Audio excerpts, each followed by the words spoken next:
Hello. Hi, Hi. everyone. Hi, Amy. Hi. Hello and welcome. For those that are joining us live today, it's Friday, end of the week. And here in the UK, we have a long weekend because it's the coronation of our king. Right. So it's a long weekend. We are all very excited. And Amy, first of all, thank you very much for meeting me, for joining us. My pleasure. Hey, Carla. Nice to see you. It's been a minute. It's been a minute, exactly. How are you? I'm wonderful. I am heading into the weekend. I love now in my new work. Every day feels like I'm heading into the weekend, so that's sort of beautiful, and we'll get into that a little bit. But I love that on a given day, it's like, what day is it? What time is it? And I love just being able to be a little bit more free. So That's perfect. So, first of all, welcome to the first BeLegendary Fire Side Chat, everyone.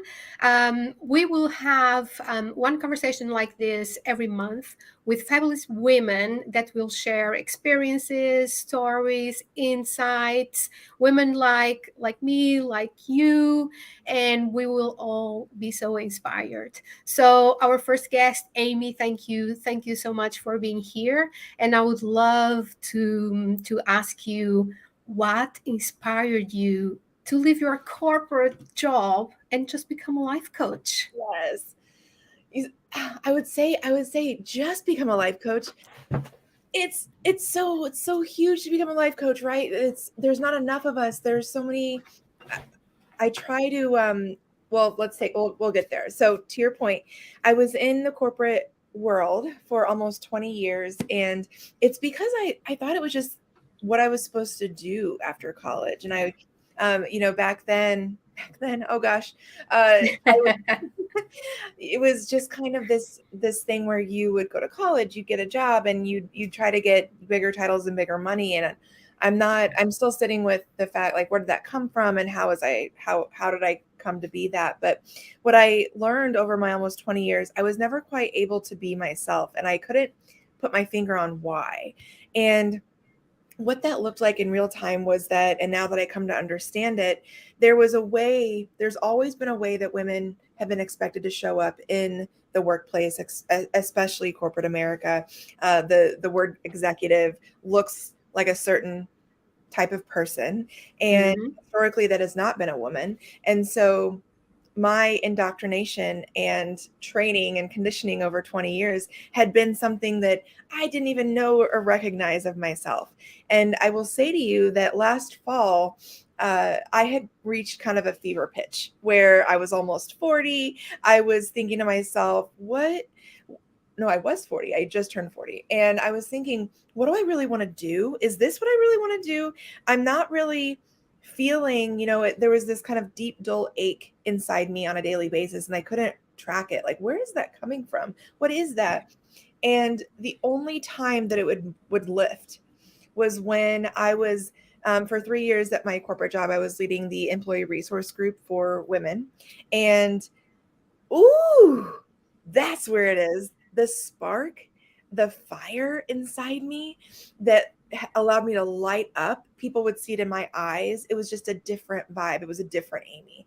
And so when I came to the realization last fall that I wasn't following my real pursuit of happiness and my soul work, I felt actually very limited. I was like very one dimensional. I'd go to work every day. I'd get my paycheck every 2 weeks. I had my benefits. And that's kind of it. Yeah. Now I've become this like kind of like multi-dimensional intersectional woman that is chasing down in a good way, because you can become too much of a starburst, right? But Yes. in terms of like, squirrel, what am I doing today? But like what's amazing and beautiful is that I've actually come to realize what does light me up, and the work that I'm doing every single day is kind of that what I was doing with the employee resource group of like coaching and influencing and helping hundreds of women find their next best step. I get to do that for real now. That's my actual day job. That's amazing. So to answer your question about how I did that, I took a moment when there was that I had that moment, that defining moment, one last straw, if you will, and I said, "Oh, today's my last day." And I exited gracefully, and I said, okay, bye, good to see you. And I kind of shut down all gears for the rest of 22. And I said, what? I was very grateful and fortunate to be at a spot where I could take an intentional pause and I could give myself a moment to breathe. I will say this though, regardless of where you are in your life, if your overall well-being and overall mental health is at a place where you feel so stuck that it's hard to breathe, it's hard to like get up every day, it's hard to do basic functioning every single day, there are options to take yourself out of that situation in a really healthy manner without disrupting your peace or your livelihood around you. And that's where Carla and I come in. This is where we can help you fan your flame, take that next step, and do what feels authentic and safe to you, for you. And that's where my coach helped, in my transition out of the corporate world. And I was able to, in 23, what day is it? Where it's May 5th? May 5th. It's May 5th. Happy Cinco de Mayo. May 5th, I can proudly say that I now I have women I work with every single day, like Carla, but also women that I'm helping coach. And I have a business that is lighting me up inside, and I'm breathing life into it. We're breathing life into each other. And finally, after 41 years, I'm able to walk in my truth and power, and it feels damn good. I can breathe. My heart is open. I feel amazing. So that's how, and that's where I'm at today. Yes, and you are amazing. Thank you for the inspiration, Amy. And I would just like, because you said something there very important, is that you were blessed to being able to just have a time to pause where you didn't need to work and you could reflect in terms of your next steps. I just wanted to add that that's not always possible. And I've heard from many of my clients as well, oh, I would love to stop, but I can't. I have financial obligations, family life. And I would just like to say that's true. And I've been there as well because I'm a single mom. So I did not have the chance to have that pause. But as you said, there are ways that there are solutions that you can adopt in your life to still have income and still have some work, and at the same time discovered your true passion, your spark, as you say, your thing. You still have that option. Yes, because what's happened, and I will say I'm blessed and fortunate, but I didn't have a savings. I didn't have, I actually didn't have a big cushion. I didn't have any of that. So what that looked like in real time was that I was dog walking for Rover. Just, you could do some food delivery. There's so many things that you could do, to your point, to have some income coming in. And there's also other ways if you've reached that point, because I can't state clearly enough that when your mental health is impacted by your workplace, there might be a moment that you must say for yourself and your child, your family, I have to remove myself from this situation. And again, that's where you need that trusted ally and support group to say, how do I logistically do this? And listen, taking on debt is never an ideal option. But what I mean by that is, can you borrow from your 401k? Can you get a personal loan? Can you use some credit cards for a minute? Your life, nothing is more expensive than something that's not serving your mental health. So I give that caveat to your point, because I know it's not as easy as just saying, okay, bye, but it's just realizing what your point is to make sure that you can't help anybody else if you're not okay. So there's always a solution. Always. What do you think are some of the challenges that women face today at the workplace? We don't have time. Oh gosh. Let's select maybe the key three. Okay. So top three. So number one, I call it the twos. So we've all been there in like a quarterly or an annual performance review, and everything's glowing about your performance. And then someone has said, but you can be too direct or too assertive, or too outspoken, or too, all the twos. Okay.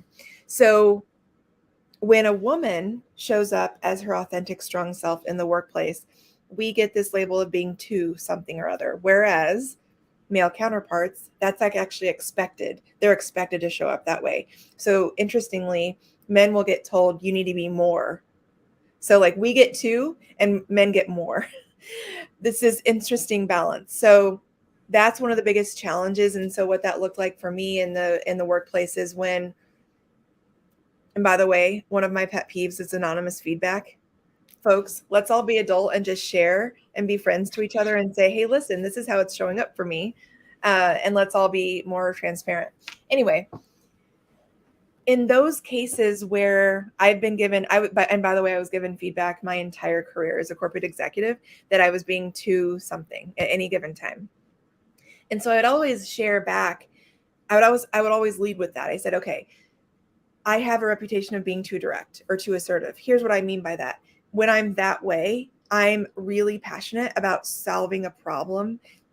Never is it unprofessional or mean or, that kind of thing. But it's unfortunate that women have to give kind of a caveat or a disclaimer before you head into a meeting.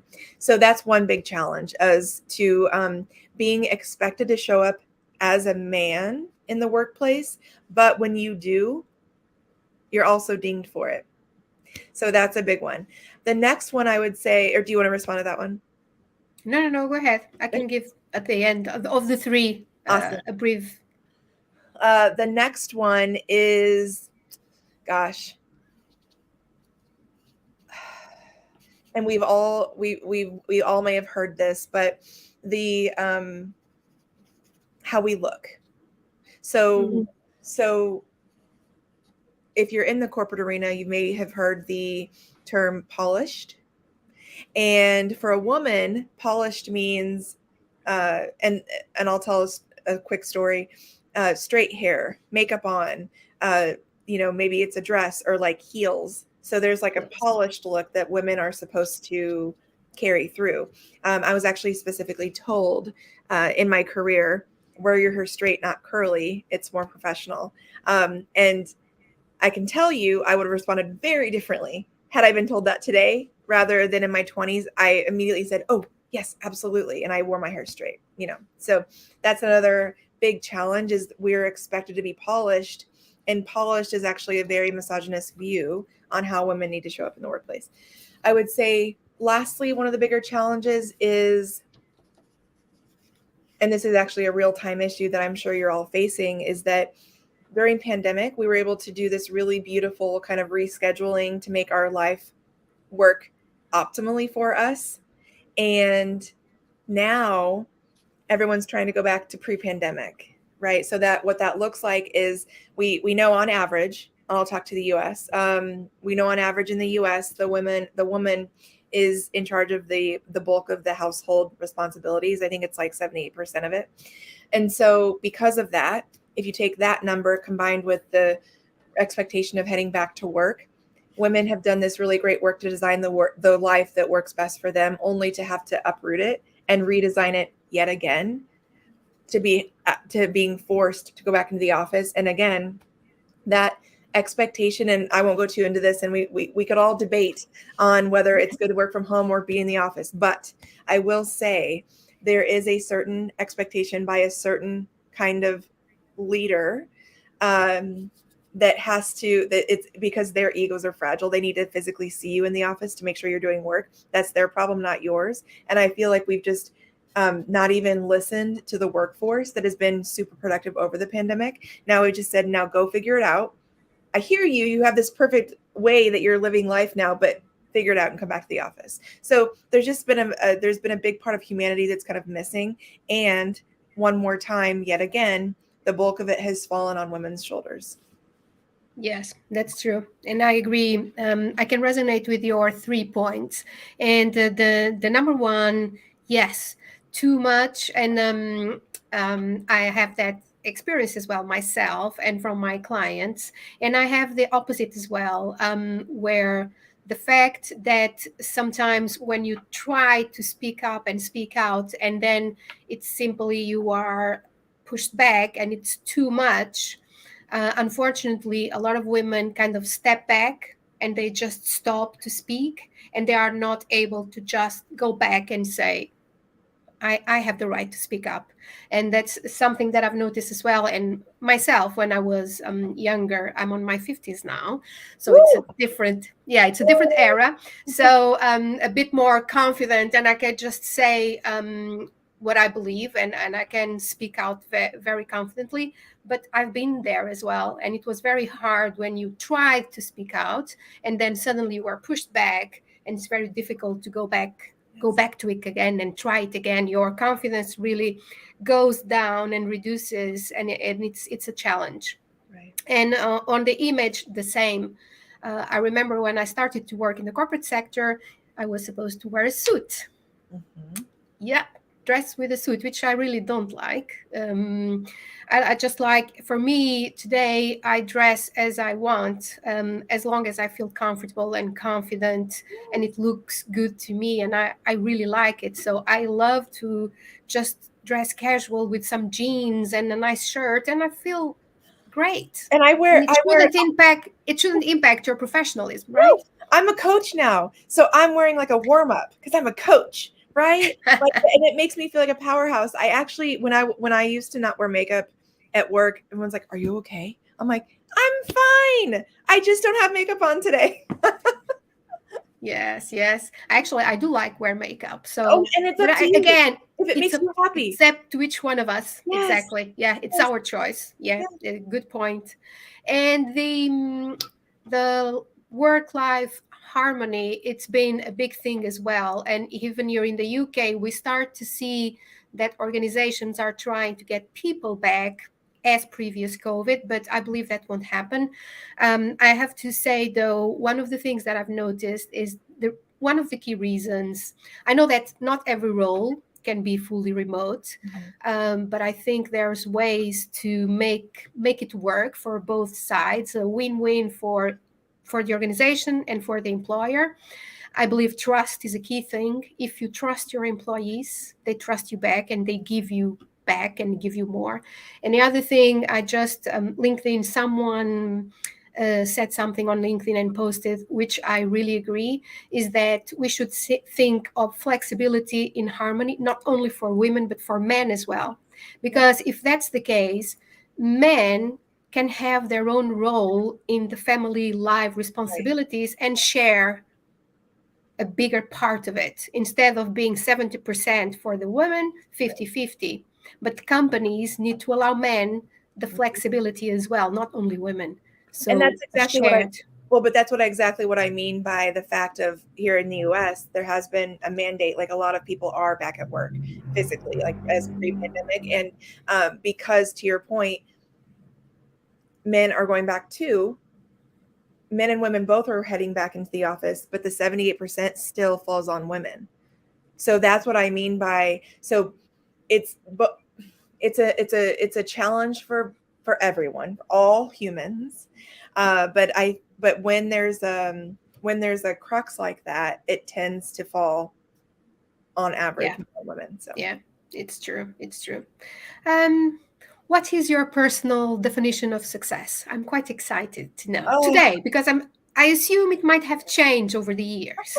just a little bit. So let's start there. So in my 20s, what you would have looked like success to me was money and titles. Full stop. Like transparently, that's what it was. And now what that looks like is success to me is being able to, I call it more abundance. So abundance to with Amy Pons at 41, abundance, what that looks like is being able to uphold the safety and the love in the within the four walls of my home. So that obviously includes money to be able to pay my mortgage first and foremost, but also Yeah, and that's not the first one though. So love and safety is the number one success measure in my life right now. And I will say that the home and the safety and that my husband and I have built in this space with our two rescue pups is by and large the best thing I've done in my life so far. The next one would be, okay, yeah, that money to make sure that we can do all these things. The third one is success to me is I am helping one by one, I'm helping women to take their next best step for them that feels authentic to them and not what society has told them to do. So I feel like I'm finally on the cusp of this work that's so big. It's like the world's work. Like I'm helping the world to shift and helping women step into their power. So to me, like if I can help one woman every day, my goal actually in the first year of my business is to help 100 women. So I'm on pace, I'm on track, but to help women taking their next step and reclaiming their place. With that said, I never suggest that men don't have it tough or have their own challenges. I'm simply saying who I serve is women because we have that bigger curve or bigger challenge to overcome. The next criteria of success is my health, my husband's health, just in general, being able to take care of what we, if we're not taking care of our bodies, like we can't do a lot. So making sure that we have good food to eat. First of all, it's a blessing in and of itself to have food to eat. But I would say those things combined, time is a huge success factor. Do I have the time to go out in the middle of the afternoon and swing on my swing set?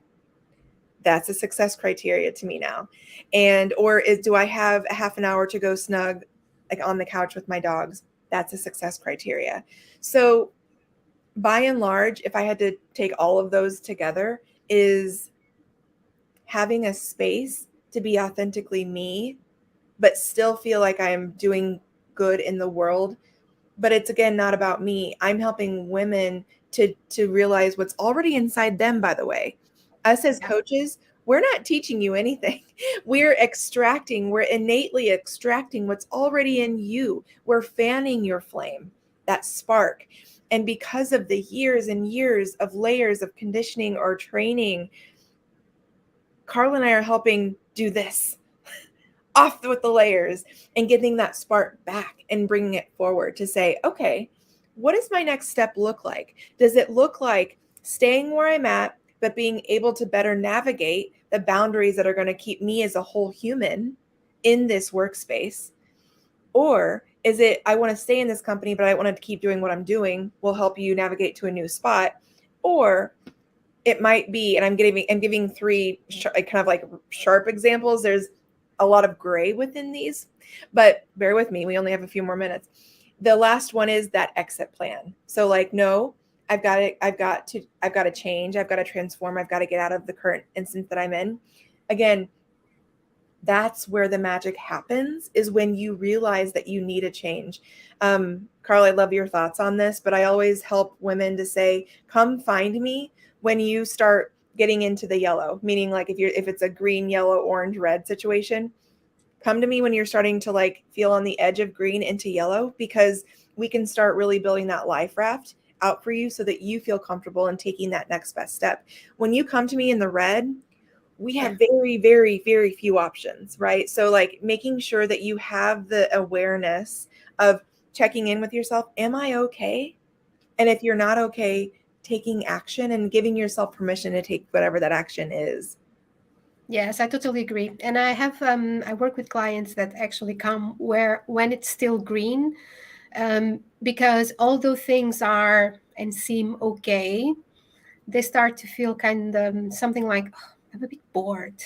Yeah. It's still green, but Yeah. bored. So I need to start to think. So the awareness, it's always the first step. It's starting to be aware. Even if you are green and things seem okay, you will know because the something is telling you either you are Yes. bored or you just think, oh, I like the team, I like the organization, but it seems something is missing. That's when you should start. There's a but. You just said it. It's perfect. You said it. You're like, yeah, things are fine, but lean into that but. Yeah, and try to discover what's next. Yes. What's after the but. Yes. One question for you. What advice would you give to your younger self? A 20 years old Amy, for example. 20 years old Amy. I love you. I love her. I love I would say, Amy, you've been through some things. You're going to go through some more things. Before you take on what you feel other people want you to do, check in with what lights you up. Take stock of the first 20 years of your life. What helped me feel human? What helped you feel excited, pure joy? At 20 years old, I would have helped her to understand, do I have to go down this path? Or can I explore this path?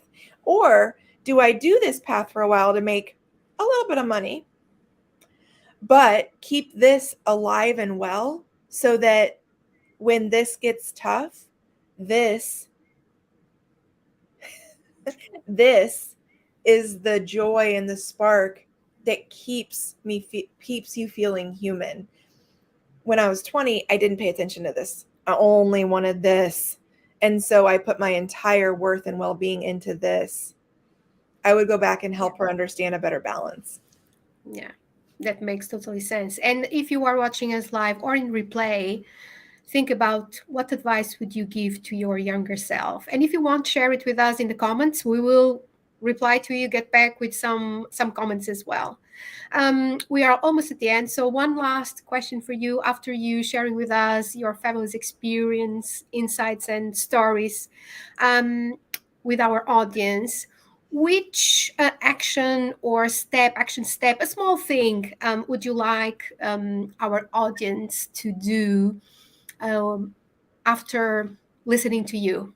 Something that will move them forward, even if it's just 1 inch in their journey. Ask yourself, actually, I'm going to ask all of you, how's your heart? How is your heart? And before your brain answers, because it will, actually take a deep breath and feel how your heart is doing. Can you breathe freely? Do you have something that's sticky? Thank you. Trace. That's powerful. That's powerful. So, Amy, thank you very much. It was a pleasure to have this chat with you. And we will continue to keep in touch for sure. If you are watching us live or replay, remember, check your heart. How's your heart? Let us know in the chat and reach out either to me or Amy if you have any questions or just want to have a chat with us. Thank you so much, Amy. And I will see you next month, everyone. Carla, thank you Thanks, so much. Amy. Carla, thank you for being you. Again, coaches, we don't have enough of us in the world. As my friend Riley Molinario says, coaches help fill the gaps where society has failed. Let's celebrate that. That's and I want to say one last time where to find me. I have on my title here, founder and CEO. That's just blah, blah, blah. I am a master certified life coach, and I help women take the next best step. My website is unlockthemagic.org. And you can find me also on LinkedIn and Instagram. Just check me out. So thanks, Carla. Thank you. Thanks, Amy. Bye, everyone. Have a great Friday and weekend. Bye.